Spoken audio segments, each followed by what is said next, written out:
Bonjour à tous, nous sommes le lundi 26 mai 2014 et le CAC 40 gagne 0,4%.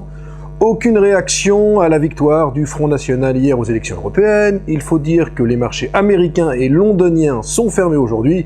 Et donc s'il n'y a plus d'investisseurs anglo-saxons, il ne se passe strictement rien sur les marchés. L'euro est à 1,3640 et on a l'impression que tous les investisseurs sont actuellement à Roland-Garros qui était plein hier et qui sera plein aujourd'hui. Alors sur les valeurs, il y a quand même quelques opérations, avec notamment l'OPA d'Atos sur Bull avec une prime de 22% par rapport au dernier cours coté de Bull. L'opération a du sens, elle peut donner naissance au leader européen du cloud, avec également des grandes positions dans la cybersécurité.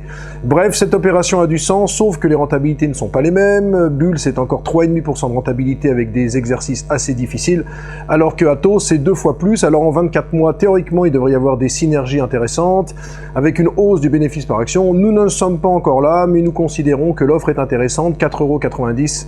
Il faut sans doute apporter ces titres à l'offre. Pour plus de précision, je ferai un point écrit demain dans la bourse au quotidien sous la forme d'une e-letter gratuite. Alors sinon, sur les autres valeurs, il y a 2 valeurs qui se distinguent. Soitec gagne 16% après un accord en Chine sur sa technologie, ce qui fait du bien à la valeur. Et puis EuropaCorp, c'est la seule publication du jour, plus 15% pour un chiffre d'affaires annuel tiré par les ventes à l'international.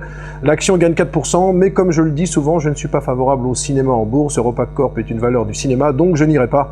De même que je n'irai pas sur l'action Gaumont. Bref, une séance un peu calme, quelques valeurs qui se distinguent, et franchement, pour voir l'impact sur le résultat des élections européennes, il faudra attendre demain avec la réouverture des marchés londoniens, américains, et on saura si les investisseurs s'attaquent à notre dette, si les investisseurs s'attaquent à la France, qui est quand même dans une situation économique extrêmement délicate.